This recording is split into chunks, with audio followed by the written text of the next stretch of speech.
Samantala, hindi naman nagpapigil ang mga militante grupo sa kanilang pagmamarcha sa unang sona ni Pangulong Duterte. Pero sa halip na protest rally, ito ay naging support rally. Si Erwin Temperante sa detalye. Kagaya ng karaniwang sona ng mga nagdaang Pangulo, nagmarcha pa rin sa kahabaan ng Commonwealth Avenue ang mga militanteng grupo. Pero sa pagkakataong ito, walang harang at bukas sa mga motorista ang kalsada. Ang mga militante malayang nakalapit sa Batasan Complex.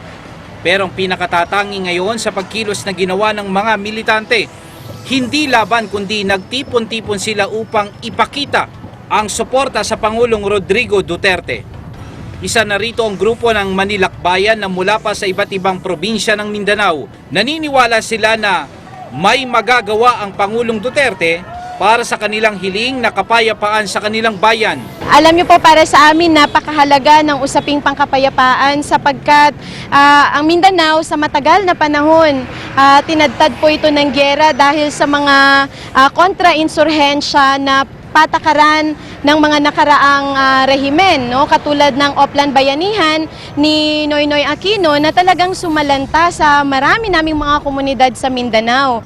Habang naglalakad sa kahabaan ng Commonwealth, nakataas ang kanang kamay at nakasarado ang kamao, gaya ng simbolo na gamit ang Pangulo noong panahon ng kampanya.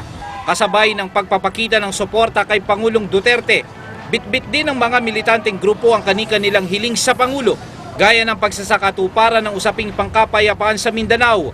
Bilang kauna-unahang Pangulo na galing sa Mindanao, naniniwalaan nila sila na pagtutuunan sila ng pansin ng Pangulong Duterte. Para naman sa grupong nagtataguyod ng karapatang pantao, suportado nila ang magandang adhikain ng Pangulo at hiling lang nila idaan sa legal na proseso ang lahat. Sa magandang adhikain niya, kinikilala natin yun at dapat lang, tama lang dahil obligasyon niya ng ating pamahalaan at ng lahat ng nasa gobyerno.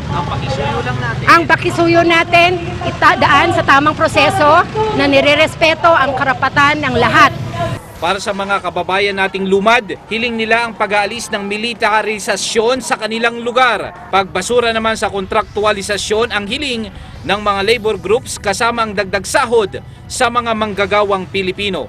Ang grupo ng ilang kabataan pakiusap sa Pangulo, repasuhin muli ang K-12 program at para naman sa mga grupo ng kababaihan ang pagpapalaya sa mga bilanggong politikal at ang pagsusulong ng usaping pangkapayapaan. Para sa Eagle News, Erwin Temperante. I'm one with 25.